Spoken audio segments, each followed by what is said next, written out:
നാം പഠിച്ചുകൊണ്ടിരിക്കുന്ന വിഷയം the day of the Lord, കർത്താവിൻ്റെ നാള്, the appearance of the Lord, കർത്താവിൻ്റെ പ്രത്യക്ഷത. ആ സീരീസിൽ കഴിഞ്ഞ മാസം പ്രത്യേകിച്ച് നാം മനസ്സിലാക്കിയതായ ഒരു കാര്യമാണ്, കർത്താവിൻ്റെ ഒരു ദിവസം അവൻ യെരുശലേമിന് കിഴക്കുള്ള ഒലിവുമലയിൽ അവൻ്റെ കാല് ചവിട്ടുകയും അതേ തുടർന്നുള്ള സംഭവങ്ങൾ സെഖരിയ പ്രവചനത്തിൽ വിവരിച്ചിരിക്കുന്നതാണ് നാം പഠിച്ചത്. വെളിപ്പാട് പുസ്തകം 6-ാം അധ്യായത്തിൻ്റെ 16-ഉം 17-ഉം വാക്യങ്ങൾ അതിന് പശ്ചാത്തലമായി, അതിന് മുന്നോടിയായിട്ട് നമുക്ക് വായിക്കാം. Revelation chapter 6 verses 16 and 17. സിംഹാസനത്തിലിരിക്കുന്നവൻ്റെ മുഖം കാണാതെ വണ്ണവും കുഞ്ഞാടിൻ്റെ കോപം തട്ടാതെ വണ്ണവും ഞങ്ങളെ മറപ്പിൻ. അവരുടെ മഹാകോപ ദിവസം വന്നു, ആർക്ക് നിൽപ്പാൻ കഴിയും എന്ന് പറഞ്ഞു. ഇവിടെ ഒരു ദിവസത്തെക്കുറിച്ച് നാം പ്രത്യേകം വായിക്കുകയാണ്. നാം ഈ പഠിച്ചുകൊണ്ടിരിക്കുന്ന the day of the Lord, ആ കർത്താവിൻ്റെ ദിവസം എന്നുള്ള വിഷയത്തിൽ അതിനോട് ചേർത്ത് മനസ്സിലാക്കേണ്ട മറ്റൊരു ദിവസത്തെക്കുറിച്ചാണ് ഇവിടെ പറയുന്നത്. ഒരു കോപ ദിവസം, ദ ഡേ ഓഫ് റാത്ത്. ആരുടെ കോപ ദിവസം?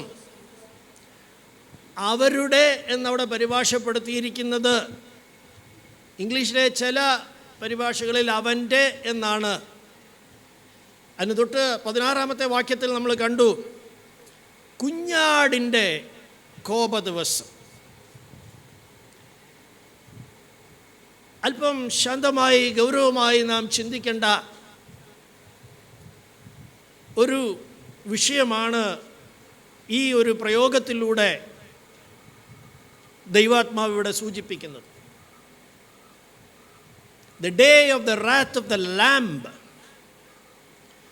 കുഞ്ഞാട് എന്ന് കേൾക്കുമ്പോൾ കുഞ്ഞാടിനെ കുറിച്ച്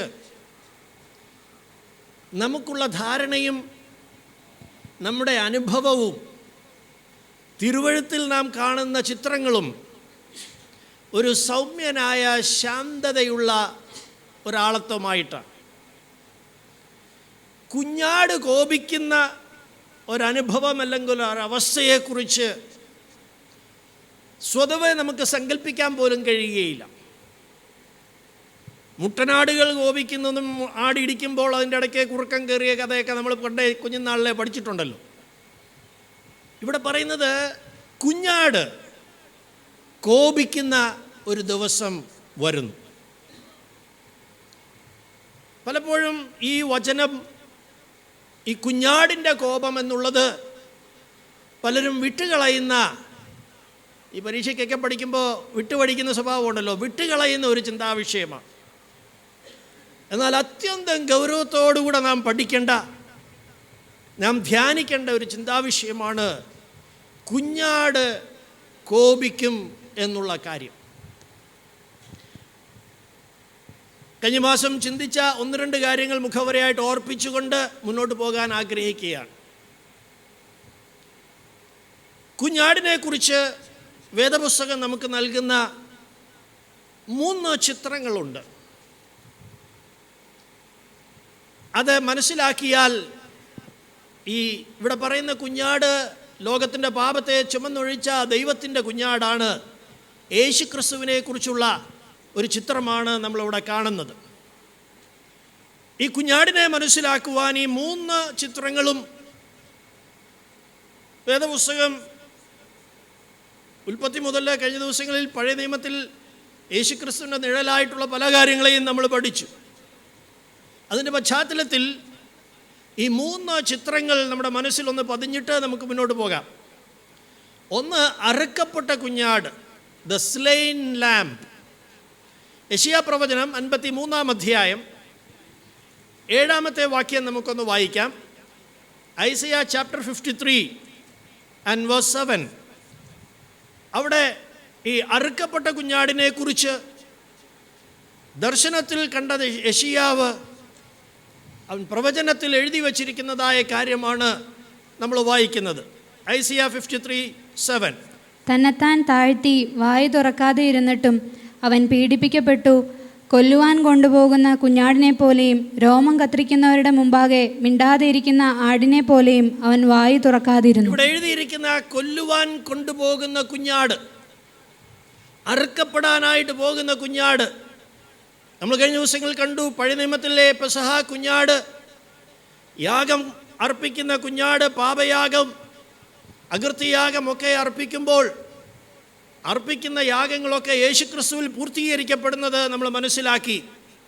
ഇവിടെ വായിക്കുന്നത് മിണ്ടാതെ ഇരിക്കുന്ന ഒരു കുഞ്ഞാടാണ്. അറുക്കാൻ കൊണ്ടുപോകുമ്പോഴും കൊല്ലുവാൻ കൊണ്ടുപോകുമ്പോഴും മിണ്ടാതെ ഇരിക്കുന്ന കുഞ്ഞാട്. വെളിപ്പാട് പുസ്തകം 5-ാം അധ്യായം 6-ാം വാക്യം ഈ അറുക്കപ്പെട്ട കുഞ്ഞാടിനെ കുറിച്ച് വെളിപ്പാട് പുസ്തകത്തിൽ, അവൻ അറുക്കപ്പെട്ടത് കാൽവറിയിലാണ്.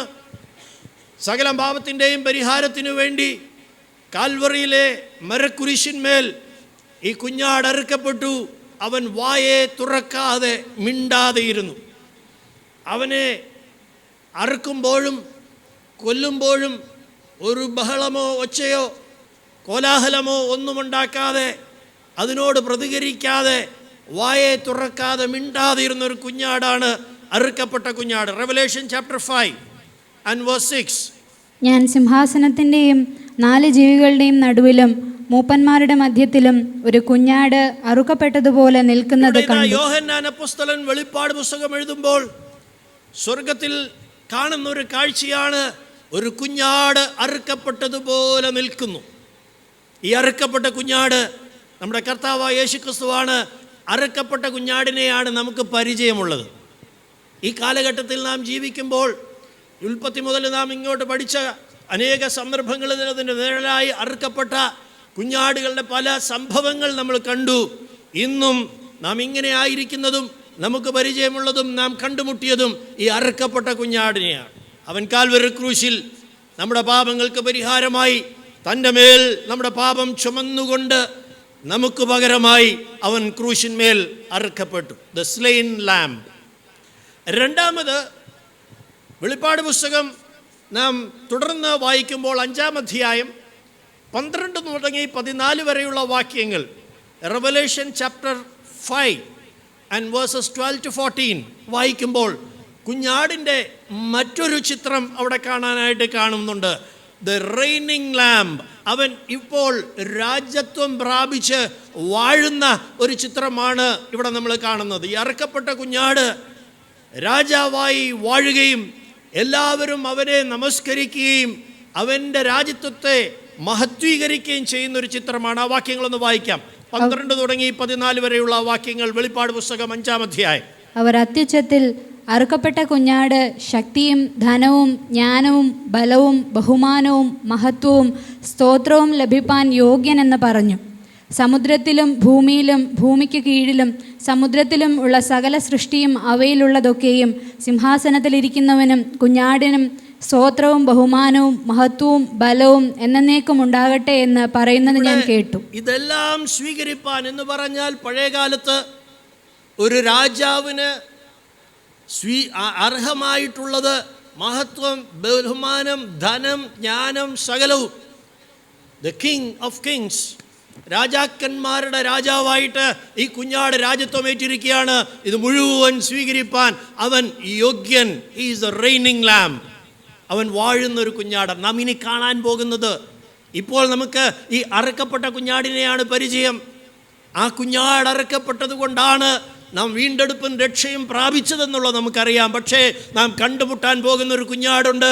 സ്വർഗത്തിൽ നിത്യതയിൽ നാം ഇവിടുന്ന് എടുക്കപ്പെട്ട് കഴിയുമ്പോൾ നാം കാണാൻ പോകുന്നത് വാഴുന്ന ഒരു കുഞ്ഞാടിനെയാണ്, ദ റെയിനിങ് ലാംബ്. അവൻ മഹത്വം സ്വീകരിപ്പാൻ, ബലം സ്വീകരിപ്പാൻ, ആരാധന സ്വീകരിപ്പാൻ യോഗ്യൻ. 24 മൂപ്പന്മാരും 4 ജീവികളും തങ്ങളുടെ കിരീടങ്ങളെ താഴെയിട്ടുകൊണ്ട് അവനെ ആരാധിക്കുകയാണ്, അവനെ മഹത്വപ്പെടുത്തുകയാണ്. കുഞ്ഞാടിൻ്റെ 3-ാമത്തെ ചിത്രമാണ് 6-ാം അധ്യായത്തിൻ്റെ 16-ാം വാക്യത്തിൽ നമ്മൾ കണ്ടത്. ദ ആംഗ്രി ലാംബ്, കോപിക്കുന്ന ഒരു കുഞ്ഞാട്. ആ ചിത്രം പലപ്പോഴും പലരും അതിനെക്കുറിച്ച് സംസാരിക്കുന്നത് വളരെ വിരളമായിട്ട് ഞാൻ കേട്ടിട്ടുള്ളൂ, വളരെ അപൂർവമായിട്ട്. കോപിക്കുന്ന കുഞ്ഞാടിനെ കുറിച്ച് സംസാരിക്കുന്നത് നമ്മൾ സാധാരണ കേൾക്കാറില്ല. കാരണം അതിനെക്കുറിച്ചൊരു കാഴ്ചപ്പാട് നമുക്ക് ലഭിക്കാത്തത് കൊണ്ടാണ്. വേദപുസ്തകം തെളിവായി പറയുന്നു, യോഹന്നാൻ അപ്പോസ്തലൻ വളരെ വ്യക്തമായി കാണുന്നു, ഈ അറുക്കപ്പെട്ട കുഞ്ഞാട്, വാഴുന്ന കുഞ്ഞാട്, അവൻ കോപിക്കുന്ന ഒരു ദിവസം വരാനായിട്ട് പോകുക. അവിടെ ആർക്ക് നിൽക്കാൻ കഴിയും എന്നുള്ളതാണ് ചോദ്യം. No one can stand before an angry lamb. ഈ കുഞ്ഞാട് കോപിച്ചാൽ, സാധാരണ കുഞ്ഞാട് കോപിക്കത്തില്ല എന്ന് വിചാരിച്ച് വളരെ ലാഘവത്തോടെ, വളരെ നിസാരമായി ക്രിസ്തീയ ജീവിതം എടുത്തുകൊണ്ട് നാം മുന്നോട്ട് പോയാൽ ഭയത്തോടെ ഓർക്കണം. ഞാനിന്ന് ഭയപ്പെടുത്താനൊന്നുമല്ല പ്രസംഗിക്കുന്നത്. നാം ഭയത്തോടെ ഓർത്തിരിക്കേണ്ട ഒരു കാര്യമുണ്ട്. കുഞ്ഞാട് കോപിക്കും. അവൻ കോപിച്ചാൽ ആർക്കും നിൽക്കാൻ സാധിക്കുകയില്ല. തിരുവെഴുത്ത് ഒരു മുന്നറിയിപ്പായിട്ട് നമ്മെ ഓർപ്പിക്കുന്നതായ കാര്യമാണ്. This lamb, this slain lamb will become angry one day and no one can stand before the wrath of the lamb. കുഞ്ഞാടിൻ്റെ കോപത്തിൻ്റെ മുമ്പിൽ നിൽക്കുവാൻ ആർക്കും സാധ്യമല്ല. ആര് കുഞ്ഞാടിൻ്റെ കോപത്തിൻ്റെ മുമ്പിൽ പിടിച്ചു നിൽക്കും എന്നുള്ളത് 7-ാം അധ്യായത്തിൽ പറയുന്നുണ്ട്. അത് നമ്മൾ അന്ന് അവിടെ ചിന്തിച്ച വിഷയമായതുകൊണ്ട് ഞാൻ അതിലേക്ക് പോകുന്നില്ല. ഇന്ന് പകൽക്കാലം ചിന്തിക്കാൻ ആഗ്രഹിക്കുന്നത്, what makes the lamb angry? ഈ കുഞ്ഞാടിനെ കോപിപ്പിക്കുന്ന വിഷയം എന്താ? അതാണല്ലോ നമുക്ക് മനസ്സിലാക്കേണ്ട കാര്യം. അത് ജീവിതത്തിൽ ഒഴിഞ്ഞിരുന്നാൽ അവൻ്റെ കോപത്തിൽ ചെന്ന് പെടാതെ ഇരിക്കാമല്ലോ. ഈ കുഞ്ഞാട് കോപിക്കത്തില്ലെന്നൊരു ധാരണയിലാണ് ഇന്ന് ലോകത്ത് ജീവിക്കുന്ന 99% വിശ്വാസികളും ജീവിച്ചുകൊണ്ടിരിക്കുന്നത്. പക്ഷേ ദൈവസഭയെ, ദൈവത്തിൻ്റെ പരിശുദ്ധാത്മാവ് വളരെ വളരെ കർശനമായി നമ്മെ മുന്നറിയിപ്പ് തരുന്ന, നമ്മെ ഓർപ്പിക്കുന്ന വിഷയമാണ്. കോപിക്കത്തില്ലെന്ന് ധരിക്കരുത്, കുഞ്ഞാട് കോപിക്കും. തിരുവെഴുത്ത് അതിനെക്കുറിച്ച് വളരെ സ്പഷ്ടമായിട്ട് നമ്മെ പഠിപ്പിക്കുന്നുണ്ട്. അത് കോപിക്കുന്ന ഒരു ദിവസത്തിൽ ആർക്കും പിടിച്ചു നിൽക്കാൻ കഴിയുകയില്ല. ആ ദിവസം വേഗത്തിൽ വരാനായിട്ട് പോവുകയാണ്. And what makes the lamb angry? ഈ കുഞ്ഞാടിനെ കോപിപ്പിക്കുന്ന വിഷയം എന്താ? ഒരു കാരണവശാലും നമ്മൾ ഇന്ന് തുടർന്ന് പഠിക്കാൻ പോകുന്ന കുഞ്ഞാടിനെ കോപിപ്പിക്കുന്ന വിഷയങ്ങളൊന്നും എൻ്റെയോ നിങ്ങളുടെയോ ജീവിതത്തിൽ ഉണ്ടാകരുതേ. അതുണ്ടായാൽ നമുക്ക് പിടിച്ചു നിൽക്കാൻ കഴിയാത്ത ഒരു കോപ ദിവസം മുന്നിലുണ്ട്.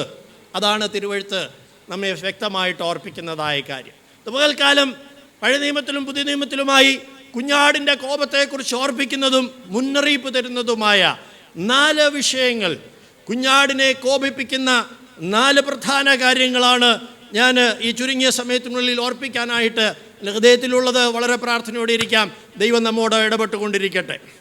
പഴയ നിയമത്തിൽ നാം വായിക്കുമ്പോൾ 2-ാം സങ്കീർത്തനം 12-ാം വാക്യത്തിലേക്ക് വരാം. ആദ്യമായി പഴയ നിയമത്തിൽ ഈ കുഞ്ഞാട് കോപിക്കുന്ന വിഷയത്തെക്കുറിച്ച് സൂചിപ്പിക്കുന്ന ഒരു വചനഭാഗമാണ് ഈ സങ്കീർത്തന ഭാഗം. Psalms 2:12. 2-ാം സങ്കീർത്തനം 12-ാമത്തെ വാക്യം. അവൻ കോപിച്ചിട്ട് നിങ്ങൾ വഴിയിൽ വെച്ച് നശിക്കാതിരിപ്പാൻ പുത്രനെ ചുംബിപ്പിൻ. അവൻ്റെ കോപം ക്ഷണത്തിൽ ജ്വലിക്കും. അവനെ ശരണം പ്രാപിക്കുന്നവരൊക്കെയും ഭാഗ്യവാന്മാർ. ഇവിടെ ആ ഇംഗ്ലീഷിലെ വാചകം പ്രത്യേകിച്ച് ശ്രദ്ധിക്കണം. Kiss the son lest he be angry. അത്രയും മാത്രം ഒന്ന് തൽക്കാലം ചിന്തിച്ചേ. എന്താണ് അവിടെ പറയുന്നത്? പുത്രനെ ചുംബിച്ചു കൊള്ളണം, അല്ലെങ്കിൽ അവൻ കോപിക്കും. അവൻ കോപിച്ചാൽ, അതിൻ്റെ ബാക്കി പറയുന്നത്, അവൻ കോപിച്ചാൽ നിങ്ങൾ വഴിയിൽ വെച്ച് നശിച്ചു പോകും. ഇത് രണ്ടും കൂടെ ചേർത്ത് കൂട്ടിക്കുഴച്ച് മലയാളത്തിൽ പരിഭാഷപ്പെടുത്തിയിരിക്കുന്നതുകൊണ്ടാണ് നമുക്കതിൻ്റെ ഗൗരവം മനസ്സിലാക്കാതെ പോയത്. പുത്രനെ കിസ് ദ സൺ. ഈ കുഞ്ഞാടാണ് പുത്രൻ, അല്ലെങ്കിൽ പുത്രനാണ് ഈ കുഞ്ഞാട്. കുഞ്ഞാടിനെ കോപിപ്പിക്കുന്ന ഒരു വിഷയമുണ്ട്. ഈ കുഞ്ഞാട് ആഗ്രഹിക്കുന്ന, കുഞ്ഞാട് പ്രതീക്ഷിക്കുന്ന, ദൈവകുഞ്ഞാടായ ദൈവപുത്രൻ ആഗ്രഹിക്കുന്ന ഒരു കാര്യമുണ്ട്. അവനെ ചുംബിക്കണം. ഈ ചുംബനം എന്നവിടെ സൂചിപ്പിച്ചിരിക്കുന്നത് സ്നേഹത്തിൻ്റെ ഒരു the most innocent expression of love. സ്നേഹത്തിൻ്റെ വളരെ ആത്മാർത്ഥമായ, സിൻസിയർ ആൻഡ് ഇന്നസെൻറ്റ്, ആത്മാർത്ഥമായി നിഷ്കളങ്കമായ ഒരു പ്രകടനമാണ് ഈ ചുംബനം എന്നതുകൊണ്ട് അർത്ഥമാക്കുന്നത്. ഉത്തമഗീതം, song of songs, chapter 1 and verse 1, അവിടെ ആ സ്നേഹഗീതമാണ് ഉത്തമഗീതം. ശലോമോനും തൻ്റെ ആ പ്രിയപ്പെട്ടവളുമായിട്ടുള്ള സ്നേഹബന്ധത്തെക്കുറിച്ച് എഴുതിയിരിക്കുന്ന ഒരു പാട്ടാണ് അവിടെ നമ്മൾ വായിക്കുന്നത്. ആ ഉത്തമഗീതം 1-ാം അധ്യായത്തിൻ്റെ 1-2 വാക്യങ്ങളൊന്ന് വായിച്ചേ. ശലോമോന്റെ ഉത്തമഗീതം. ശലോമോന്റെ ഉത്തമഗീതം, ദ സോങ് ഓഫ് സോങ്സ്, പാട്ടുകളുടെ പാട്ട്. അതിന് 1-ാമത്തെ വാചകം പറയുന്നത് ഇങ്ങനെയാണ്, അടുത്ത വാക്യം, അവൻ തന്റെ അധരങ്ങളാൽ എന്നെ ചുംബിക്കട്ടെ. അവൻ തന്റെ അധരങ്ങളാൽ എന്നെ ചുംബിക്കട്ടെ. നിന്റെ പ്രേമം വീഞ്ഞിലും രസകരമാകുന്നു. നിന്റെ സ്നേഹം, thy love, ഇംഗ്ലീഷ് പരിഭാഷ ശ്രദ്ധിച്ചേ, the love is better than wine. വീഞ്ഞിനേക്കാൾ ഉത്തമമായ ആ സ്നേഹത്തിൻ്റെ ഏറ്റവും പാരമ്യമായ ഒരു പ്രകടനമാണ് ആ ചുംബനം. കുഞ്ഞാട് പ്രതീക്ഷിക്കുന്നത് അവനെ ചുംബിക്കുക എന്നതുകൊണ്ട് അർത്ഥമാക്കുന്നത് അവനെ സ്നേഹിക്കുക. Love the lamb, kiss the lamb. ആ കുഞ്ഞാടിനെ ഹൃദയംഗമായിട്ട് സ്നേഹിച്ചു കൊള്ളണം, അവനെ ചുംബിക്കണം. അവനെ ചുംബിച്ചില്ലെങ്കിൽ, അവനെ ചുംബിക്കത്തക്കവണ്ണം ഒരു സ്നേഹം നിനക്കില്ലെങ്കിൽ അവൻ കോപിക്കും. ദൈവമക്കളെ, നമുക്ക് കേവലം വിശ്വാസികളായിരിക്കാൻ എളുപ്പമാണ്. പക്ഷെ വിശ്വാസിയായിരിക്കുന്നതിൻ്റെ ഒരു പടി കടന്ന അനുഭവമാണ് അവൻ്റെ മാറോട് ചാഞ്ഞ് അവനെ ചുംബിച്ചുകൊണ്ട് അവനെ സ്നേഹിക്കുന്ന അനുഭവം. ഒരു നാമമാത്ര വിശ്വാസിയായി ചടങ്ങിന് പ്രാർത്ഥിച്ച്, ചടങ്ങിന് ക്രിസ്തീയ ജീവിതത്തിലെ ചില കാര്യങ്ങളൊക്കെ ചെയ്ത് ജീവിച്ച് മുന്നോട്ട് പോകാമെന്ന് വിചാരിച്ചാൽ നാം ഒരു കാര്യം ഓർത്തോളം, കുഞ്ഞാട് കോപിക്കുന്ന ഒരു ദിവസത്തിന് മുമ്പിൽ പിടിച്ചു നിൽക്കാൻ കഴിയാതെ പോകും. വഴിയിൽ വച്ച് നശിച്ചു പോകാതിരിക്കണമെങ്കിൽ പുത്രനെ, ആ കുഞ്ഞാടിനെ ചുംബിച്ചു കൊള്ളണം. അതൊരിക്കലല്ല, അവനെ കൂടെ കൂടെ ചുംബിച്ചു കൊള്ളണം. അതിന് ചില ദൃഷ്ടാന്തങ്ങൾ പഠിക്കുമ്പോൾ നമുക്കത് കുറച്ചുകൂടെ നന്നായിട്ട് മനസ്സിലാക്കാനായിട്ട് സാധിക്കും. 2-ാം സങ്കീർത്തനത്തിൻ്റെ 12-ാം വാക്യം നമ്മൾ വായിച്ചപ്പോൾ അവിടെ കണ്ട ഒരു കാര്യമുണ്ട്.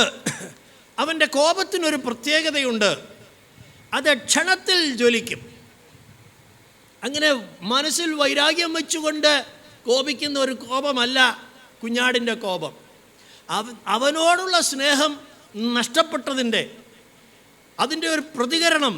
അവനോടുള്ള സ്നേഹം നഷ്ടപ്പെട്ടു പോകുമ്പോൾ പിന്നെ ആകെ ബാക്കിയുള്ളത് അവൻ്റെ കോപം മാത്രമാണ്. അവൻ്റെ കോപം ക്ഷണത്തിൽ ജ്വലിക്കും എന്നാണ് നമ്മളവിടെ വായിക്കുന്നത്.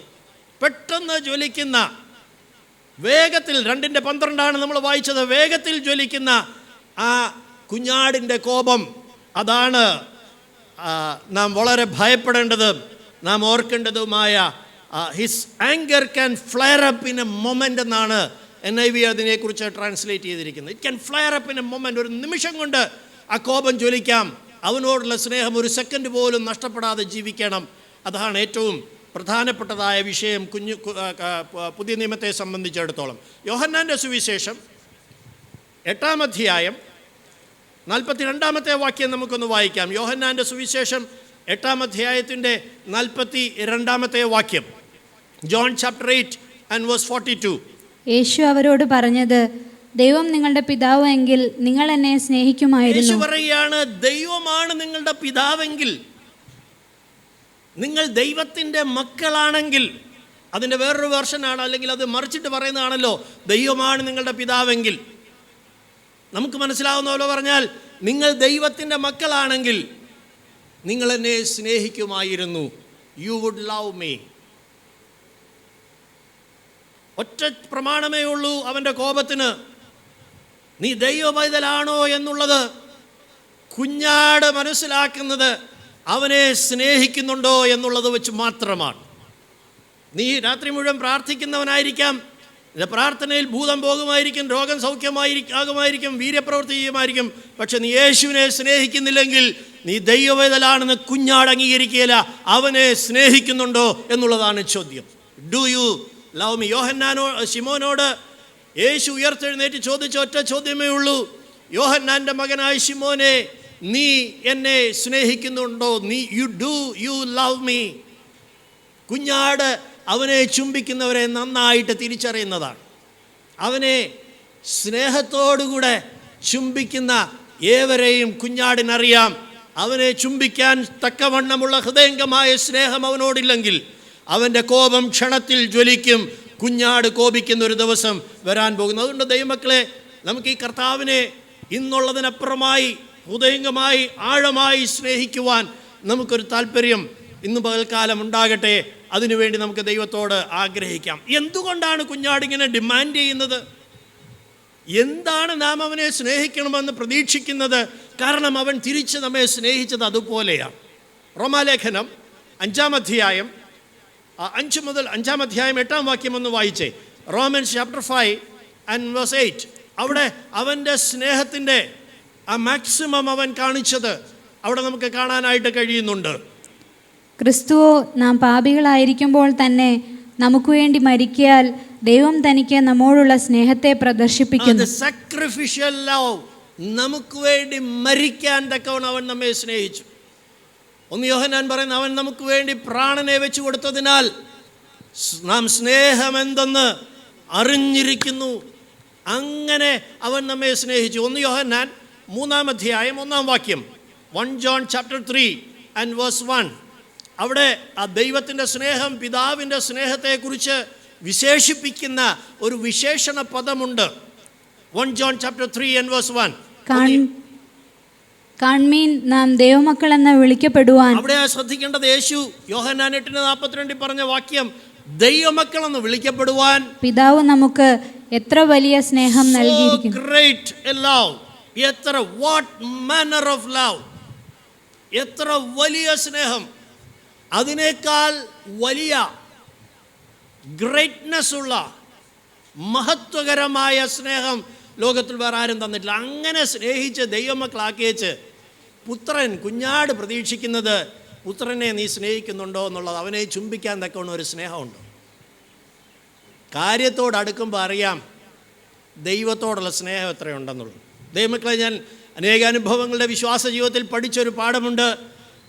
ആത്മീയ ജീവിതത്തിൽ കാണിക്കുന്ന വേറെ ഒന്നുമല്ല വിഷയം, അവനെ ഹൃദയംഗമായി സ്നേഹിക്കുന്നതാണ് മുഖ്യമായ വിഷയം.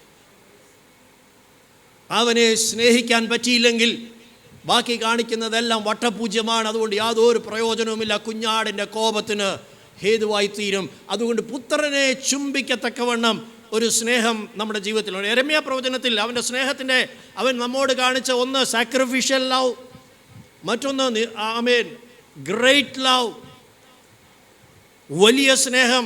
യെരമ്യാ പ്രവചനം 31-ാം അധ്യായത്തിൻ്റെ 3-ാം വാക്യം, ജെറമയാ ചാപ്റ്റർ 31:3. അവിടെ ദൈവം ഇസ്രായേലിനോട് ചോദിക്കുന്ന ഒരു ചോദ്യമുണ്ട്. തൻ്റെ ജനത്തെ അവൻ സ്നേഹിച്ച സ്നേഹത്തെക്കുറിച്ച് പറയുന്നൊരു വിശേഷണം അവിടെ എഴുതിയിട്ടുണ്ട്.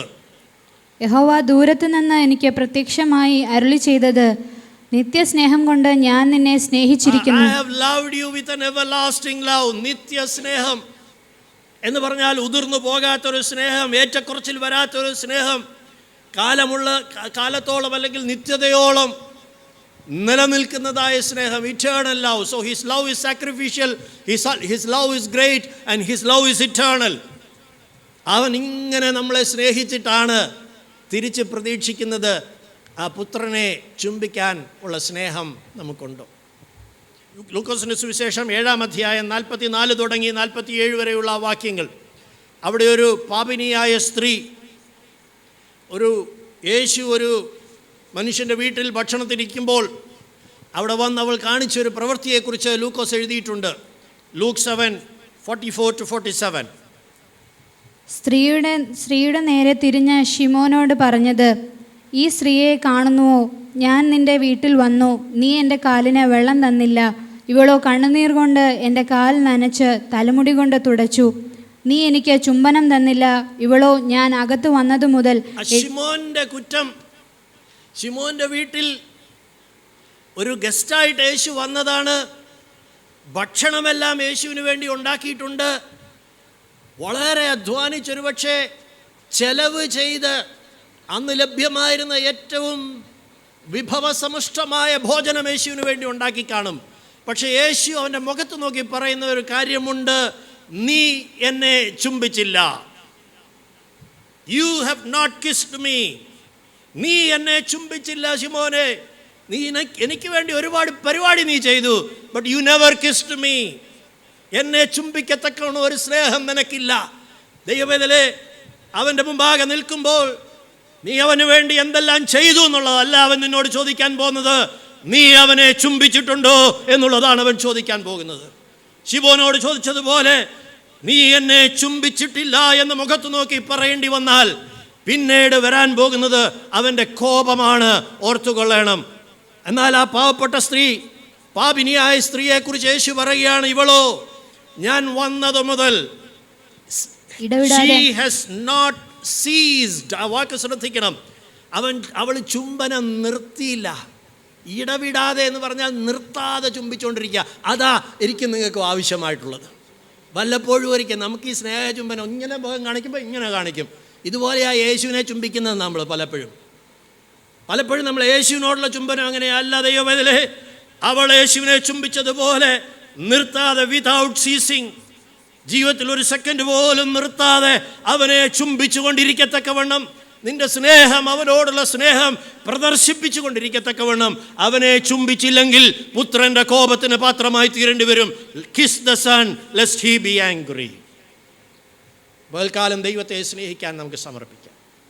കാര്യങ്ങളുടെ ആകത്തുക ഒന്നേ ഉള്ളൂ, അവനെ സ്നേഹിക്കുന്നു. ശിമോനെ, നീ എന്നെ ചുംബിച്ചില്ല, അവൾ എന്നെ ചുംബിച്ചു. ഇതാണ് അനേക വിശ്വാസികൾ കേൾക്കാൻ പോകുന്ന ഒരു കാര്യം. ഭയത്തോടെ ഞാൻ ഓർക്കുകയാണ്. പകൽക്കാലം നമുക്ക് ദൈവമുമ്പാകെ നമ്മെ തന്നെ സമർപ്പിക്കാം. ഒരിക്കലും ആ ശിമോൻ എന്നുള്ള ആ പേര്, ആ സ്ഥാനത്ത് എൻ്റെ പേര് പറയാൻ ഇടയാകല്ലേ എന്ന് ആത്മാർത്ഥമായിട്ട് ആഗ്രഹിക്കുകയും പുത്രനെ ചുംബിച്ചുകൊണ്ട് ജീവിക്കാനായിട്ട് നമ്മെ തന്നെ സമർപ്പിക്കുകയും ചെയ്യണം. നമുക്ക് മുന്നോട്ട് പോകാം. രണ്ടാമത്തെ കാര്യം, what makes the lamb angry. യോഹന്നാൻ്റെ സുവിശേഷം 3-ാം അധ്യായത്തിൻ്റെ 36-ാമത്തെ വാക്യത്തിലേക്ക് വരാം. John chapter 3 and verse 36. പുത്രനെ കോപിപ്പിക്കുന്ന അല്ലെങ്കിൽ കുഞ്ഞാടിനെ കോപിപ്പിക്കുന്ന രണ്ടാമത്തെ വിഷയം നമുക്കവിടെ കാണാനായിട്ട് കഴിയും. പുത്രനിൽ വിശ്വസിക്കുന്നവന് നിത്യജീവനുണ്ട്. പുത്രനെ അനുസരിക്കാത്തവനോ ജീവനെ കാണുകയില്ല. ദൈവക്രോധം അവൻ്റെ മേൽ വസിക്കുന്നതേ ഉള്ളൂ. പുത്രനെ അനുസരിക്കാത്തവൻ്റെ മേൽ ദൈവത്തിൻ്റെ ക്രോധം വരും. The wrath will come upon those who do not obey the Son, those who do not obey the Lamb. അപ്പോൾ കുഞ്ഞാടിനെ ചുംബിക്കണം, ഇല്ലെങ്കിൽ അവൻ കോപിക്കും. അല്ലെങ്കിൽ പുത്രനെ സ്നേഹിക്കണം, ഇല്ലെങ്കിൽ അവൻ്റെ കോപത്തിനിരയായിത്തീരും. രണ്ടാമത്തെ വിഷയമാണ് പുത്രനെ അനുസരിക്കണം. Obedience to the lamb. കുഞ്ഞാടിനെ അനുസരിക്കണം. നമ്മൾ ആരാധന സമയത്ത് ഓർത്തല്ലോ, കുഞ്ഞാട് പോകുന്നിടത്തൊക്കെയും അവരവനെ അനുഗമിക്കുന്നു. അനുഗമിക്കുന്നത് അനുസരണത്തിൻ്റെ ഒരടയാളമാണ്. കുഞ്ഞാട് പോകുന്ന വഴിയിൽ അവനെ അനുസരിച്ചിട്ട് അവനെ അനുഗമിക്കുന്ന ഒരു കൂട്ടരെ കുറിച്ചാണ് നാം നിത്യതയിൽ വായിക്കുന്നത്. ദൈവമക്കളെ, നമ്മുടെ ജീവിതത്തിലെ അനുസരണം, അതാണ് കുഞ്ഞാടിൻ്റെ കോപത്തിൽ നിന്ന് നമ്മെ രക്ഷപ്പെടുത്തുന്ന വിഷയം. കുഞ്ഞാടിനെ കോപിപ്പിക്കുന്നത് ഒരു ദൈവവേദലിൻ്റെ ജീവിതത്തിൽ വരുന്ന അനുസരണക്കേടാണ്. കൊലോസ്യ ലേഖനം വായിക്കുമ്പോൾ ഇതിനെക്കുറിച്ച് ഗ്രഹിച്ചിട്ടുള്ള, ഇതിനെക്കുറിച്ച് മനസ്സിലാക്കിയിട്ട് പൗലോസ് അപ്പോസ്തലൻ ആത്മാവിൽ എഴുതിയിരിക്കുന്ന ഒരു വചനമുണ്ട്. കൊലോഷ്യൻസ് ചാപ്റ്റർ 3 verses 5 to 7, 3-ാം അധ്യായം 5 തുടങ്ങി 7 വരെയുള്ള വാക്യങ്ങൾ. ആകയാൽ ദുർനടപ്പ്, അശുദ്ധി, അതിരാഗം, ദുർമോഹം, വിഗ്രഹാരാധനയായ അത്യാഗ്രഹം, ഇങ്ങനെ ഭൂമിയിലുള്ള നിങ്ങളുടെ അവയവങ്ങളെ മരിപ്പിപ്പിൻ. ഈ വക നിമിത്തം ദൈവകോപം, ദൈവത്തിന്റെ കോപം അനുസരണം കെട്ടവരുടെ മേൽ വരുന്നു. On the children of disobedience, അനുസരണക്കേടിൻ്റെ മക്കൾ എന്നാണ് അവിടെ എഴുതിയിരിക്കുന്നത്. ചിൽഡ്രൻ ഓഫ് ഡിസൊബീഡിയൻസ്, അനുസരണ കെട്ടവർ എന്നല്ല, അനുസരണക്കേടിൻ്റെ മക്കളാണ്, പക്ഷേ അനുസരണം കെട്ടവരാണ്. നമ്മൾ ഈ അനുസരണം കെട്ടവർ എന്ന് പറയുമ്പോൾ ഈ പുറത്തുള്ളവരെ കുറിച്ചാണ് നമ്മുടെ ധാരണ. പലപ്പോഴും ആ ചിൽഡ്രൻ എന്ന വാക്ക് വളരെ വളരെ ശ്രദ്ധിക്കേണ്ട ഒരു പ്രയോഗമാണ്. പരിഭാഷയിൽ ചില വാക്കുകൾ അങ്ങ് മയപ്പെടുത്തിയിട്ടുള്ളത് കൊണ്ട് നാം അതിൻ്റെ സീരിയസ്നെസ് മനസ്സിലാകുന്നില്ല. ചിൽഡ്രൻ ഓഫ് ഡിസൊബീഡിയൻസ്, അനുസരണം കെട്ട മക്കൾ. ദൈവാത്മാവ് പറയുന്ന കാര്യം അനുസരിക്കുകയില്ല. യോന ഒരു പ്രവാചകനായിരുന്നു, പക്ഷെ യോനായെ നമ്മൾ വിളിക്കുന്ന പേര് അനുസരണം കെട്ട പ്രവാചകൻ എന്നാണ്. പ്രവാചകനാണ്, ദൈവത്തിൻ്റെ അരുളപ്പാടുകളൊക്കെ ലഭിക്കുന്നവനാണ്. പക്ഷേ ഒറ്റ പ്രശ്നമേ ഉള്ളൂ, നിനവയിലോട്ട് പോകാൻ പറഞ്ഞാൽ തർശീസിലോട്ട് പോകും. അത്രേ ഉള്ളൂ കുഴപ്പം. ഒരു ചെറിയ പ്രശ്നമേ ഉള്ളൂ. പക്ഷേ ആ ഒരു ചെറിയ പ്രശ്നം മതി ദൈവത്തിൻ്റെ ക്രോധം ജലിക്കുവാൻ.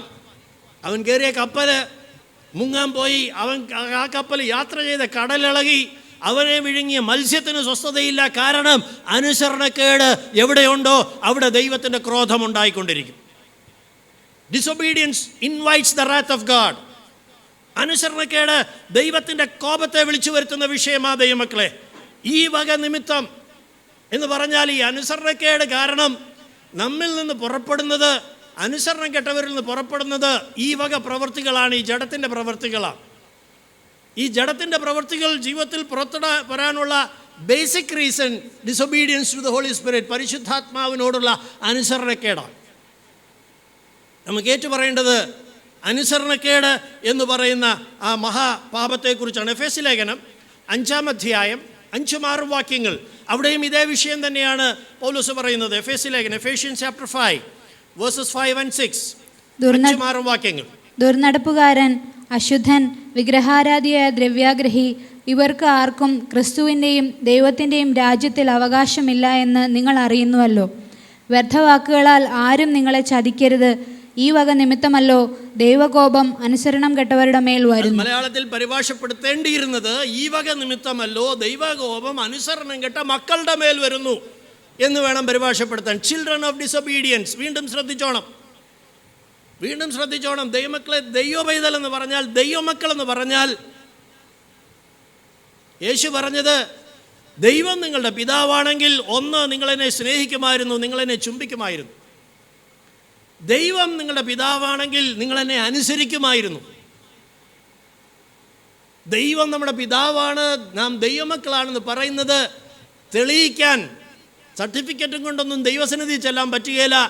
യേശു കർത്താവ് കുഞ്ഞാട് പരിശോധിക്കുന്ന തെളിവുകൾ ഇതാണ്: അവനെ എത്ര കണ്ട് സ്നേഹിക്കുന്നു, 2 അവനെ എത്ര കണ്ട് അനുസരിക്കുന്നു. ഈ അനുസരണക്കേടിൻ്റെ മക്കളിൽ വ്യാപരിക്കുന്ന ഒരാത്മാവിനെ കുറിച്ച് എഫേസ്യ ലേഖനം 2-ാം അധ്യായം 2-3 വാക്യങ്ങളിൽ നമ്മൾ വായിക്കുന്നുണ്ട്.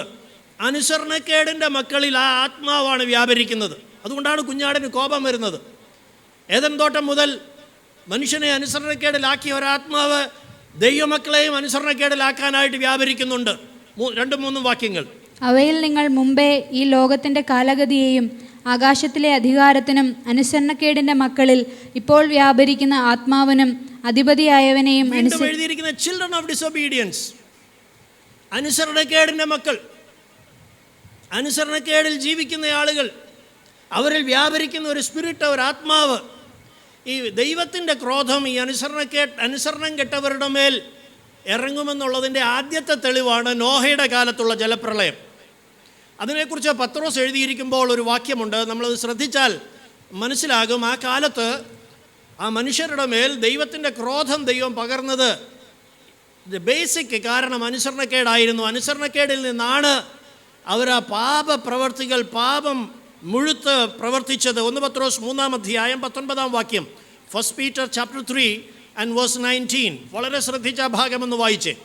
ആത്മാവിൽ അവൻ ചെന്നു, പണ്ട് നോഹയുടെ കാലത്ത് പെട്ടകമൊരുക്കുന്ന സമയം ദൈവം ദീർഘക്ഷമയോടെ കാത്തിരിക്കുമ്പോൾ അനുസരിക്കാത്തവരായി തടവിലുള്ള ആത്മാക്കളോട് പ്രസംഗിച്ചു. Verse 19.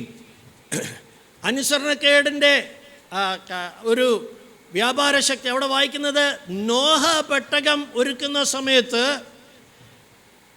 ദൈവം ദീർഘക്ഷമയോടെ കാത്തിരുന്നു. അതിനെക്കുറിച്ച് നമ്മൾ കഴിഞ്ഞ മാസങ്ങളിൽ പഠിച്ചല്ലോ. അന്ന് അനുസരിക്കാത്തവരായ ഒരു കൂട്ടം ആളുകൾ,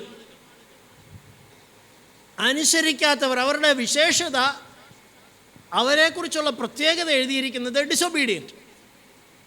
അവർ അനുസരിക്കുന്നവരല്ലായിരുന്നു. കുഞ്ഞാടിനെ കോപിപ്പിക്കുന്നത് നമ്മുടെ അനുസരണക്കേടാണ്. മുന്നോട്ട് പോകാം. 2 വിഷയങ്ങളായി. ഒന്ന്, അവനെ സ്നേഹിച്ചില്ലെങ്കിൽ അവൻ കോപിക്കും. 2, അവനെ അനുസരിച്ചില്ലെങ്കിൽ അവൻ്റെ കോപം ജ്വലിക്കും.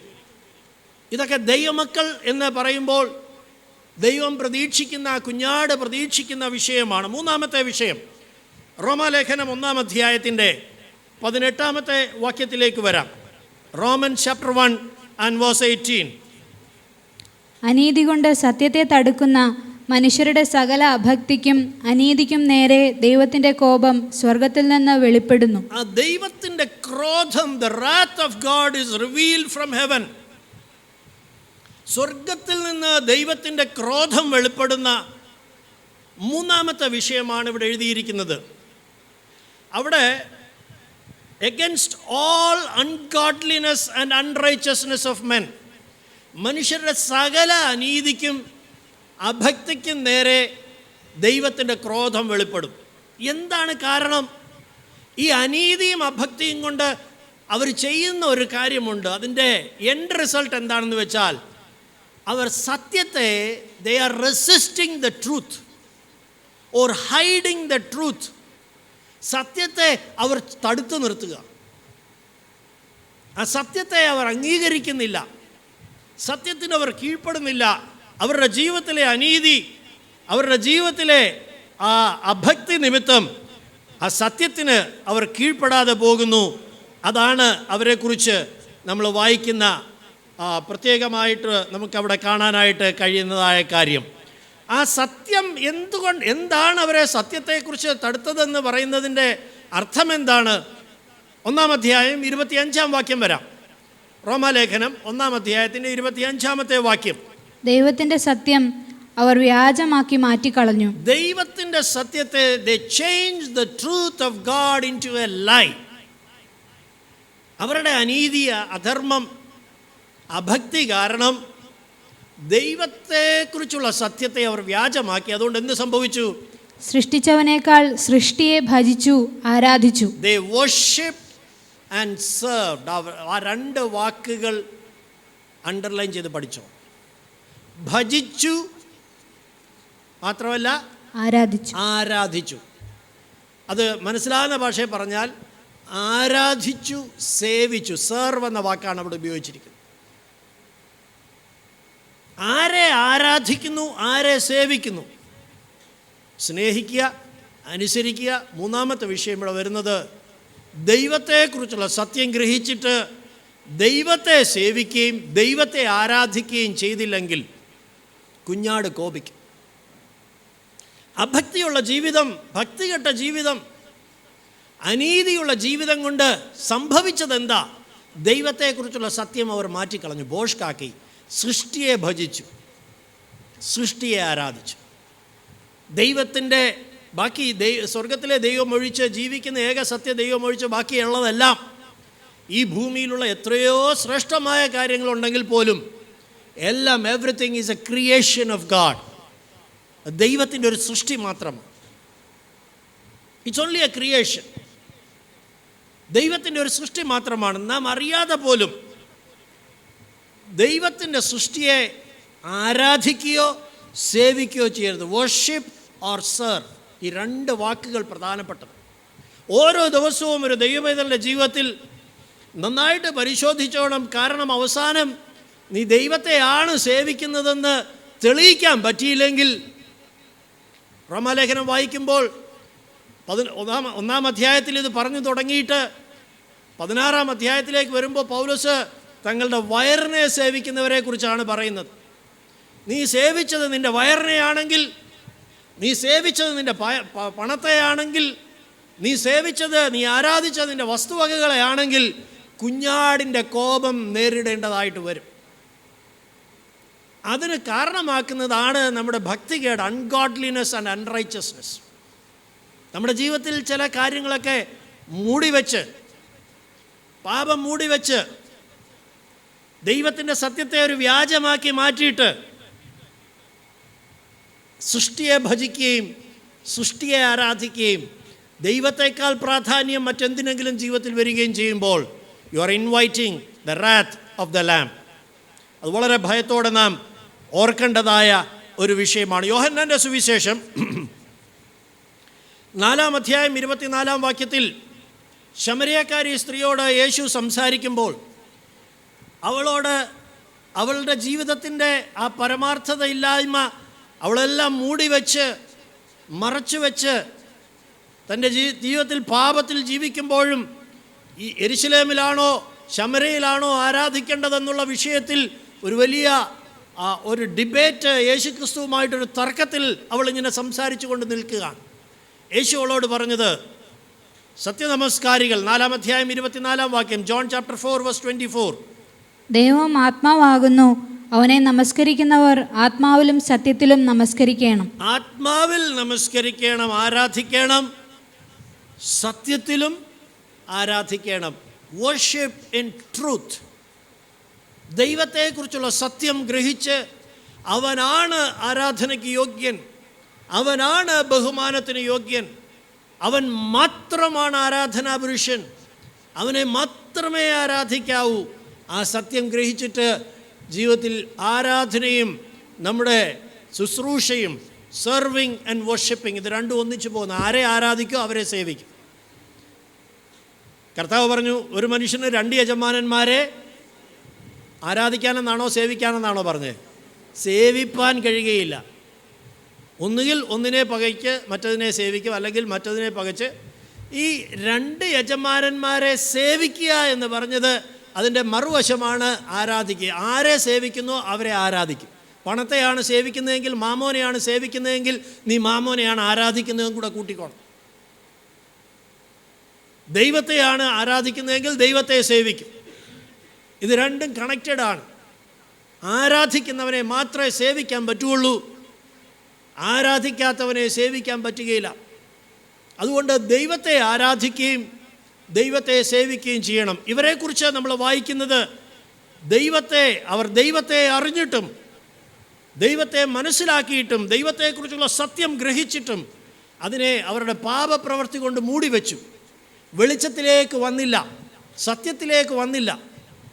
എന്നിട്ട് ദൈവത്തെ മഹത്വീകരിക്കുകയോ നന്ദി കാണിക്കുകയോ ചെയ്യാതെ ഇരുണ്ടുപോയി. ഇനി യോഹന്നാൻ്റെ സുവിശേഷം 3-ാം അധ്യായം 20-21 വാക്യങ്ങളൊന്ന് വായിച്ചേ.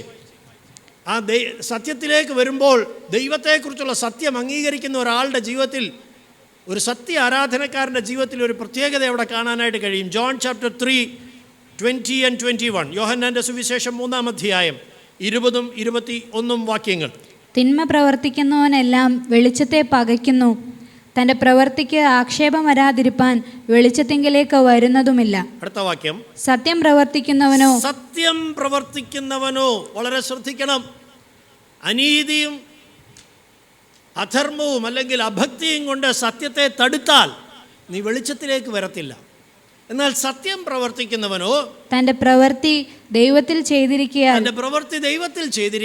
അത് വെളിപ്പെടേണ്ടതിന് വെളിച്ചത്തിങ്കിലേക്ക് വരുന്നു. അവൻ വാസ്തവമായിട്ട് ദൈവമക്കളെ, ദൈവത്തെ സത്യത്തിൽ ആരാധിക്കുവാൻ നമ്മുടെ ജീവിതത്തിൽ ഒന്നും മൂടി വെക്കാനില്ല, ഒന്നും മറച്ചു വെക്കാനില്ല, അഭിനയിക്കാനൊന്നുമില്ല, യാതൊന്നും മൂടി വെക്കാനായിട്ടില്ല. അവൻ്റെ മുമ്പാകെ ചെന്ന് നിന്നുകൊണ്ട് ദാവീദ് പറഞ്ഞതുപോലെ, എന്നെ നന്നായി കഴുകി എൻ്റെ അകൃത്യം പോക്കണമേ, അന്തർഭാഗത്തിലെ സത്യമല്ലോ നീ ഇച്ഛിക്കുന്നത്, എൻ്റെ അവസ്ഥ ഇതാണ് എന്ന് തുറന്ന് സമ്മതിച്ചുകൊണ്ട് ദൈവത്തെ ആരാധിക്കാനായിട്ട് നമുക്ക് കഴിയണം. അങ്ങനെ സത്യമായി ദൈവത്തെ ആരാധിക്കാൻ, ആരാധന ഒരു അഭിനയമല്ല പ്രിയമുള്ളവരെ, ആരാധന ഒരു ചടങ്ങല്ല, അത് ജീവിതം മുഴുവൻ 24 മണിക്കൂറും നമ്മുടെ ജീവിതത്തിൽ വെളിപ്പെടേണ്ട ഒരു വിഷയമാണ് ആരാധന എന്ന് പറയുന്നത്. നാം ഉറങ്ങുമ്പോഴും, നാം ഉണർന്നിരിക്കുമ്പോഴും, ജോലി ചെയ്യുമ്പോഴും, വഴി നടക്കുമ്പോഴും എല്ലാം ഒരുപോലെ വെളിപ്പെട്ടുകൊണ്ടിരിക്കേണ്ട വിഷയമാണ് ഈ ആരാധന. സത്യത്തിൽ ദൈവത്തെ ആരാധിക്കണം, മൂടിവെക്കാൻ ഒന്നുമില്ല.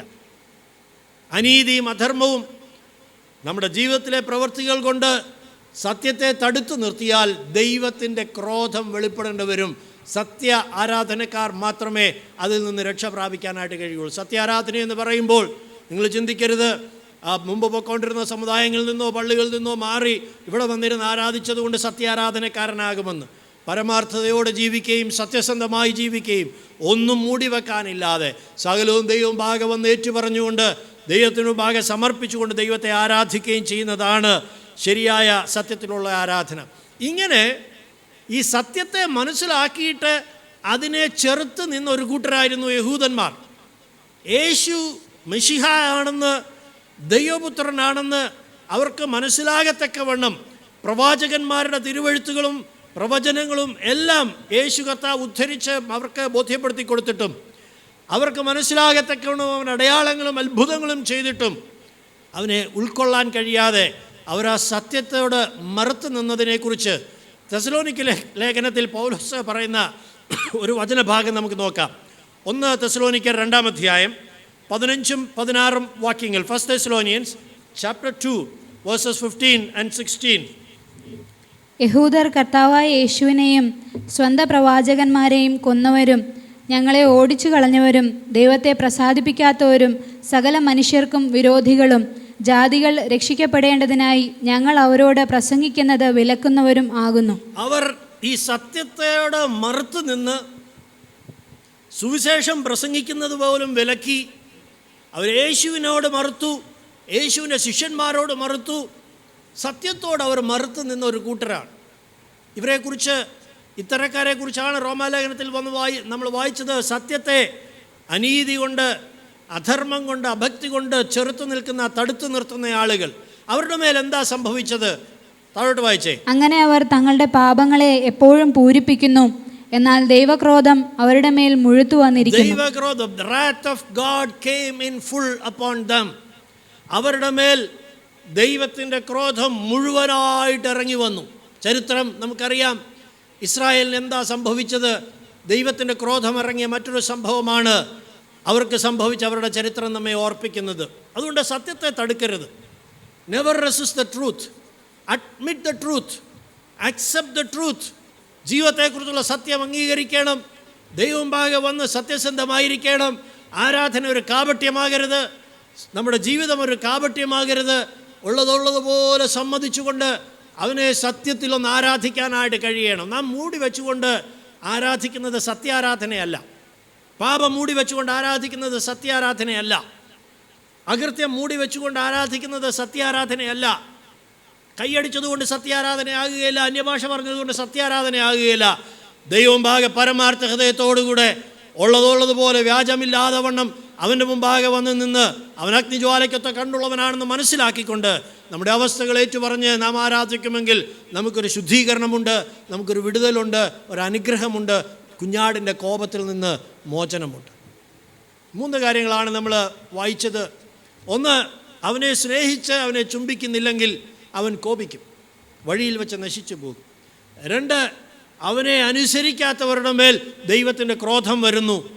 അനുസരണം കെട്ടവരിൽ വ്യാപരിക്കുന്ന, അനുസരണക്കേടിൻ്റെ മക്കളിൽ വ്യാപരിക്കുന്ന ഒരാത്മാവുണ്ട്.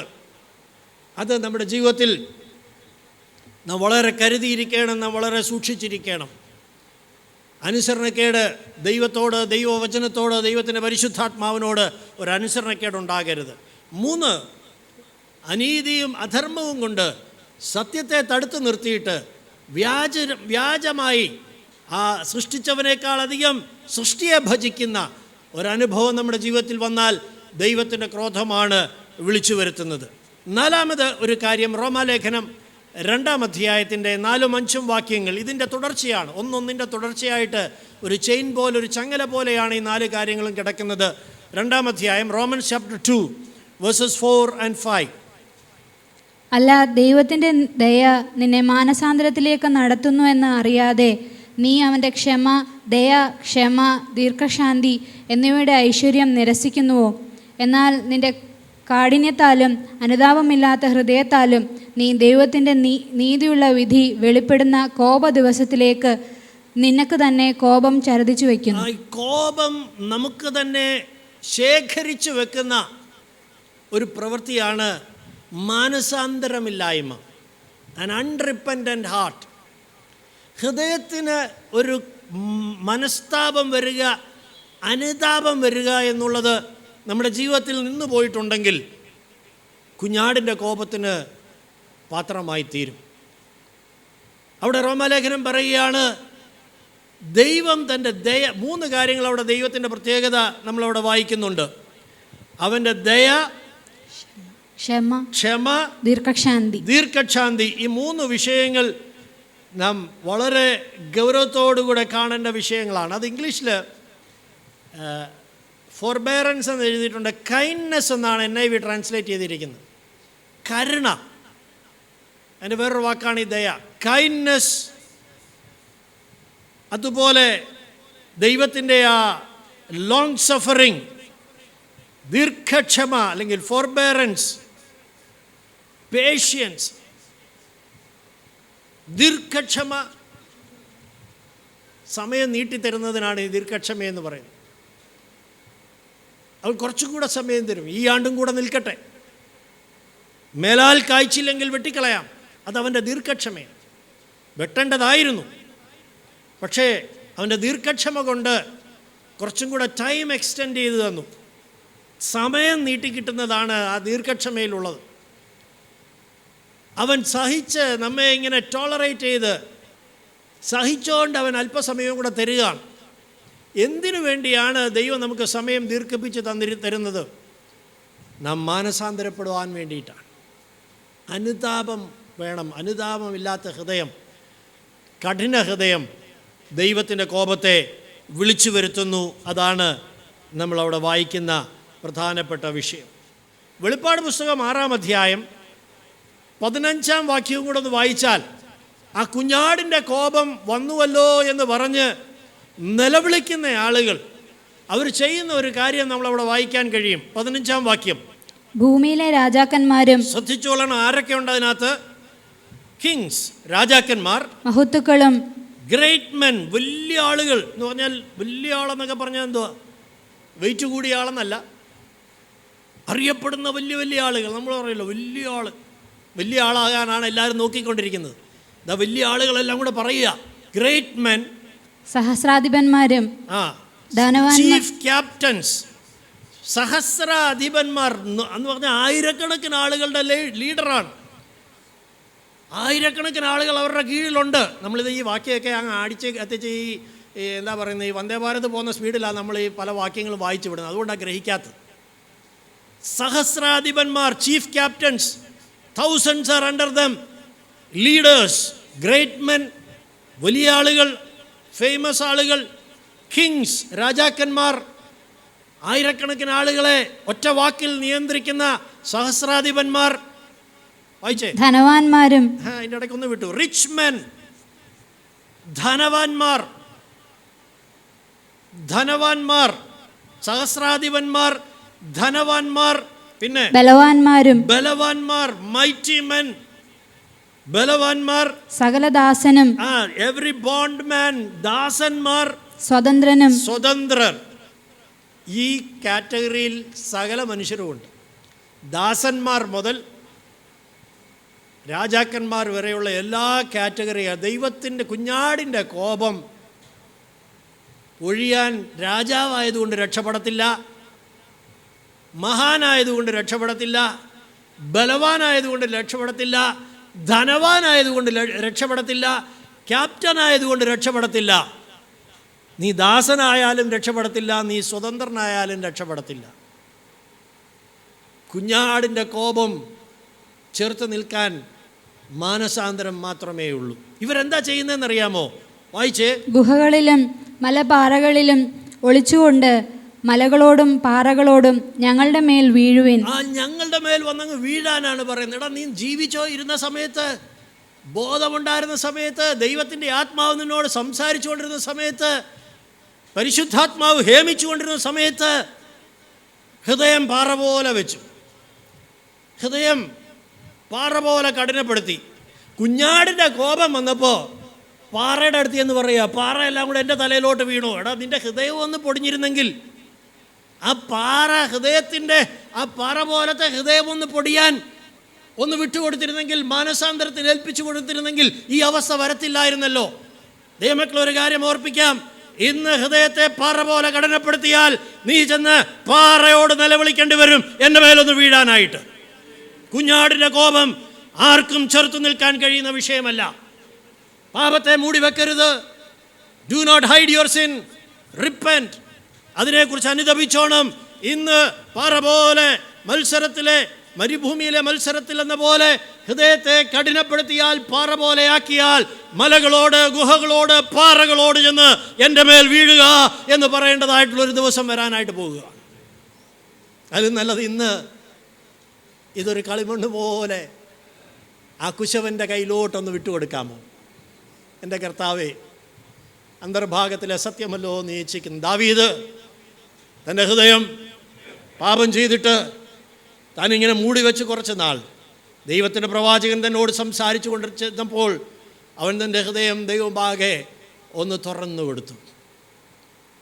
ദൈവം അവൻ്റെ ഹൃദയത്തിലൊരു വ്യത്യാസം വരുത്തി അവനെ വലിയ വ്യത്യാസപ്പെട്ട മനുഷ്യനാക്കി മാറ്റി. ഇന്ന് പകൽക്കാലം ദ റാത്ത് ഓഫ് ഗാഡ്, ദൈവക്രോധത്തെ കുഞ്ഞാടിൻ്റെ കോപം വിളിച്ചു വരുത്തുന്നത് നമ്മുടെ അനുതാപമില്ലായ്മയാണ്. എന്നാൽ ഈ മഹോപദ്രവ കാലത്തെക്കുറിച്ച് നമ്മൾ ഈ പുസ്തകത്തിൽ വായിക്കുമ്പോൾ ചില വാക്യങ്ങളൊന്ന് ശ്രദ്ധിച്ച് നോക്കിയാൽ അറിയാം.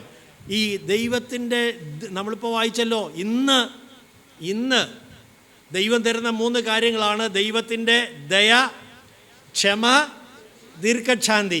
ഈ 3 അങ്ങ് നിൽക്കും. എപ്പോഴാണെന്നറിയാമോ? കർത്താവ് വന്ന് തൻ്റെ സഭ എടുത്തോണ്ട് പോയി കഴിഞ്ഞാൽ ദൈവത്തിൻ്റെ ക്ഷമയില്ല, ദീർഘക്ഷമയില്ല, ദയയില്ല, ഒന്നുമില്ല. പിന്നെ മഹാക്രോധമാണ്. മഹോപദ്രവ കാലത്ത് അവിടെയുള്ള ഈ മാനസാന്തരപ്പെടാത്ത മനുഷ്യരുടെ അവസ്ഥകളെക്കുറിച്ച് 1-2 വാക്യങ്ങൾ. 16-ാം അധ്യായം, വെളിപ്പാട് പുസ്തകം 16-ാം അധ്യായം 9-ാം വാക്യം. മനുഷ്യർ അത്യുഷ്ണത്താൽ വെന്തുപോയി. ഇപ്പൊ ദയയില്ല, ക്ഷമയില്ല, ദീർഘശാന്തിയില്ല, അത്യുഷ്ണത്താൽ വെന്തുപോകുകയാണ് മനുഷ്യർ. വായിച്ചേ. ഈ ബാധകളുടെ മേൽ അധികാരമുള്ള ഈ 2-3 മാസം നമ്മൾ കണ്ട ചൂടൊന്നും അല്ല ദൈവമക്കൾ. ഈ അത്യുഷ്ണമൊന്നും അല്ല.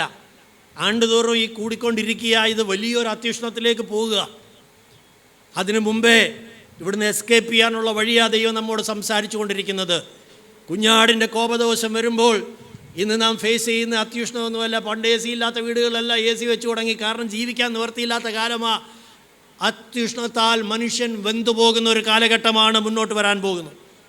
അവിടെ വായിച്ചേ. ഈ ബാധകൾ ഇതെല്ലാം അത്യുഷ്ണം വന്നപ്പോഴും എന്താ ചെയ്യുന്നത്? അധികാരമുള്ള ദൈവത്തിന്റെ നാമത്തെ ദുഷിച്ചതല്ലാതെ അവന് മഹത്വം കൊടുപ്പാൻ തക്കവണ്ണം മാനസാന്തരപ്പെട്ടില്ല. ഇത്രയും ചൂട് വന്നപ്പോഴെങ്കിലും ഒന്ന് മാനസാന്തരപ്പെടണ്ടേ? കർത്താവേ, എൻ്റെ മാനസാന്തരം ഇല്ലാത്തതുകൊണ്ട് ദൈവത്തെ ദുഷിക്കുന്നതല്ലാതെ അവന് മഹത്വം മാനസാന്തരപ്പെട്ടില്ല. കുഞ്ഞാടിൻ്റെ ക്രോധം വെളിപ്പെടുന്നത് because of non repentance, an unrepentant heart. അവിടെ ദയയില്ല, ക്ഷമയില്ല, ദീർഘക്ഷാന്തിയില്ല. ആ മഹോപദ്രവ കാലമാണ്, ട്രിബുലേഷൻ പീരീഡാണ്. അവർക്ക് മാനസാന്തരമില്ല. ആ കാലഘട്ടത്തിൽ പെട്ടുപോകുന്നവരുടെ പ്രത്യേകതയാണ് അവർ ദൈവത്തെ ദുഷിക്കും, എന്നാലും മാനസാന്തരപ്പെടത്തില്ല. ദൈവമക്കളെ, നമ്മുടെ ജീവിതത്തിൽ ഒരിക്കലും സംഭവിക്കരുത്. ജീവിതത്തിൽ പ്രതിസന്ധികൾ വരുമ്പോൾ, വെല്ലുവിളികൾ വരുമ്പോൾ, അത്യുഷ്ണം വരുമ്പോൾ നീ ദൈവത്തെ ദുഷിക്കുന്നവനായിട്ടല്ല മാറേണ്ടത്. നീ മാനസാന്തരപ്പെടാനാ ദൈവം അത് തന്നിരിക്കുന്നത്. കാരണം അതിനോട് ചേർത്ത് ഇന്നാണെങ്കിൽ ദയയുണ്ട്, ക്ഷമയുണ്ട്, ദീർഘശാന്തിയുണ്ട്. അതില്ലാത്തൊരു കാലം വരാൻ പോവുകയാണ്. ഈ അന്ത്യകാലത്ത് വന്നെത്തിയിരിക്കുന്ന ദൈവജനം ഗൗരവമായിട്ട് ഇത് ഏറ്റെടുക്കുകയും ജീവിതത്തിൽ മാനസാന്തരത്തിനായിട്ട് വിട്ടുകൊടുക്കുകയും ചെയ്യണമേ. അതാണ് പരിശുദ്ധാത്മാവിന് ഈ കാലഘട്ടത്തോട് സംസാരിക്കാനായിട്ടുള്ളത്. വെളിപ്പാട് പുസ്തകം 16-ാം അധ്യായം 11-ാം വാക്യം. 9-ാം വാക്യത്തിൽ നമ്മൾ കണ്ടല്ലോ, അത്യുഷ്ണം വന്നിട്ട് അവർ മാനസാന്തരപ്പെട്ടില്ല. 11-ാം വാക്യം, അവർ കഷ്ടത നിമിത്തം നാവു കടിച്ചും കൊണ്ട് കഷ്ടങ്ങളും വ്രണങ്ങളും ഹേതുവാൽ സ്വർഗത്തിലെ ദൈവത്തെ ദുഷിച്ചതല്ലാതെ തങ്ങളുടെ പ്രവൃത്തികളെ വിട്ട് മാനസാന്തരപ്പെട്ടില്ല. പെയിൻസ് ആൻഡ് സോഴ്സ്, അവർക്ക് കഷ്ടത നിമിത്തം അതിവേദന. അതിനാണ് ഈ നാവ് കടിക്കാൻ അവിടെ എഴുതിയിരിക്കുന്നത്. സഹിക്കാൻ പറ്റാത്ത വേദന അത് വരുമ്പോഴാണല്ലോ ഈ നാവ് കടിക്കുന്നത്. ഈ അതിവേദന വന്നിട്ടും ഹൃദയം പാറ പോലെ ഇരിക്കുന്നതേ ഉള്ളൂ. ദൈവത്തെ ദുഷിച്ചു, പക്ഷേ മാനസാന്തരപ്പെട്ടില്ല. ദൈവമക്കളെ, ഇത് വളരെ അപകടം. ഒന്നുകിൽ മാനസാന്തരപ്പെടും, അല്ലെങ്കിൽ എന്താ സംഭവിക്കുന്നതെന്നറിയാമോ? നീ ദൈവത്തെ ദുഷിക്കുന്നവനായിട്ട് മാറും. സംഭവിക്കരുത് നമ്മുടെ ജീവിതത്തിൽ. കുഞ്ഞാടിൻ്റെ കോപമാണത് വിളിച്ചു വരുത്തുന്നത്. കുഞ്ഞാടിൻ്റെ കോപമാണ് വിളിച്ചു വരുത്തുന്നത്. വെളിപ്പാട് പുസ്തകം 16-ാം അധ്യായം 21-ാം വാക്യം. താലന്തോളം ഘനമുള്ള കല്ലായി വലിയ കന്മഴ ആകാശത്തു നിന്ന് മനുഷ്യരുടെ മേൽ പെയ്തു. അവസാനത്തെ ബാധയാണ് അവിടെ എഴുതിയിരിക്കുന്നത്. വലിയ കന്മഴ മനുഷ്യരുടെ മേൽ പെയ്തു. കന്മഴയുടെ ബാധ ഏറ്റവും വലുതാകൊണ്ട് മനുഷ്യർ ആ ബാധ നിമിത്തം ദൈവത്തെ ദുഷിച്ചു. ആ ബാധ നിമിത്തം ദൈവത്തെ ദുഷിച്ചു. അവർ മാനസാന്തരപ്പെട്ടില്ല. നോക്കണം, പാറകൾ വന്ന് മൂടാനായിട്ട് ഞങ്ങളുടെ മേൽ വീഴാൻ പറഞ്ഞ ആളുകളാണ് മാനസാന്തരം. അവൻ്റെ മേൽ അവസാനം വീഴുന്ന എന്താ? ഒരു കൽമഴയാണ് അവരുടെ മേൽ വീഴുന്നത്. ഇതൊക്കെ വളരെ ഗൗരവമായിട്ട് മനസ്സിലായിക്കോണം ദൈവമക്കളെ. ദൈവത്തെ ദുഷിക്കുന്നവരാകരുതേ. മാനസാന്തരത്തിന് ദൈവം തരുന്ന അവസരം മാനസാന്തരത്തിനായിട്ട് ഏൽപ്പിച്ചു കൊടുത്തുകൊണ്ട് നമ്മുടെ ഹൃദയം കഠിനപ്പെടുത്താതെ ജീവിച്ചാൽ കുഞ്ഞാടിൻ്റെ കോപം ഒഴിഞ്ഞു പോകാനായിട്ട് കഴിയും. അതുകൊണ്ട് 4 കാര്യങ്ങളാണ് ഇന്ന് പകൽക്കാലം ദൈവം നമ്മെ ഓർപ്പിച്ചത്. കുഞ്ഞാടിൻ്റെ കോപത്തെ വിളിച്ചു വരുത്തുന്ന 4 കാര്യങ്ങൾ. 1, പുത്രനെ ചുംബിച്ചില്ലെങ്കിൽ അവൻ കോപിക്കും. അത് അവനോടുള്ള സ്നേഹത്തിൻ്റെ അടയാളമാണ്. ഹൃദയംഗമായിട്ട് അവനെ സ്നേഹിക്കാനായിട്ട് കഴിയണം. 2ാമത്തെ കാര്യം, പുത്രനെ അനുസരിക്കാത്തവരുടെ മേൽ ദൈവത്തിൻ്റെ ക്രോധം വരും. അവനെ അനുസരിക്കുന്നതാണ് പ്രധാനപ്പെട്ട വിഷയം. ദൈവക്രോധം അനുസരണം കെട്ടവരുടെ മേലാണ് വരുന്നത്. 3ാമത്തെ വിഷയം, അനീതിയും അഭക്തിയും മൂടി വച്ചിട്ട് സത്യത്തെ തടുത്ത് നിർത്തിയാൽ, നമ്മുടെ ജീവിതത്തിലെ അനീതിയും അഭക്തിയും അതിനെ കവറപ്പ് ചെയ്യാനായിട്ട് ഭക്തികേട്, പ്രപഞ്ചമോഹം, ദൈവത്തിന് പ്രസാദമല്ലാത്തതിനെ മൂടി വച്ചിട്ട് സത്യത്തെ, ആ ട്രൂത്തിനെ നാം മൂടി വെച്ച് അതിനെ തടുത്ത് നിർത്തിയാൽ സംഭവിക്കാൻ പോകുന്നത് സൃഷ്ടിയെ നാം ആരാധിക്കുന്നതായിട്ട് വരും. സൃഷ്ടിച്ചവനെ ആരാധിക്കുന്നതിന് പകരം സൃഷ്ടിയെ ആരാധിക്കും, സൃഷ്ടിയെ സേവിക്കും. സൃഷ്ടിച്ചവനെ ആരാധിക്കുകയും സൃഷ്ടിച്ചവനെ സേവിക്കുകയും ചെയ്യണം. അതാണ് ദൈവം ആഗ്രഹിക്കുന്നത്. ഇല്ലെങ്കിൽ കുഞ്ഞാടിൻ്റെ കോപം വിളിച്ചു വരുത്തും.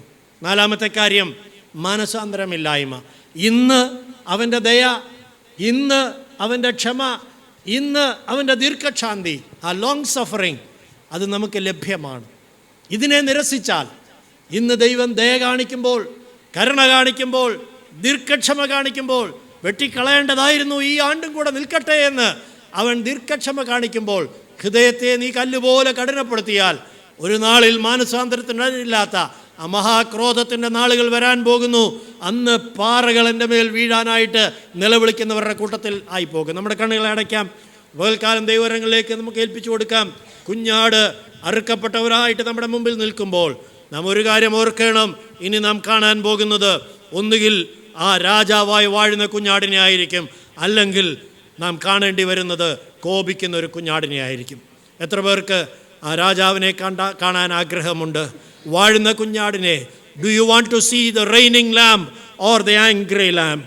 ഇന്ന് ഞാൻ എങ്ങനെ ജീവിക്കുന്നു എന്നുള്ളതാണ് അത് തീരുമാനിക്കാനായിട്ട് പോകുന്നത്. ആമേൻ. ഇന്ന് ദൈവഭക്തിയോടെ ജീവിക്കാമെങ്കിൽ, ഈ പറഞ്ഞ 4 കാര്യങ്ങളിൽ ശ്രദ്ധ വെച്ച് ജീവിക്കാമെങ്കിൽ, you will definitely see the reigning lamb. വാഴുന്നൊരു കുഞ്ഞാടിനെ കാണുവാനായിട്ടിടയായിത്തീരും. എന്നാൽ ഇന്ന് ഈ 4 കാര്യങ്ങൾ നാം ജീവിതത്തിൽ ഉപേക്ഷയായിട്ട് വിചാരിച്ചാൽ നാം കാണേണ്ടി വരുന്നത് കുഞ്ഞാടിൻ്റെ ആ കോപിക്കുന്ന മുഖമാണ്. ആർക്കും പിടിച്ചു നിൽക്കാൻ കഴിയാത്ത, ആർക്കും നിൽക്കാൻ കഴിയാത്ത ആ കുഞ്ഞാടിൻ്റെ കോപ ദിവസം. നമ്മുടെ കണ്ണുകളെ അടയ്ക്കാം.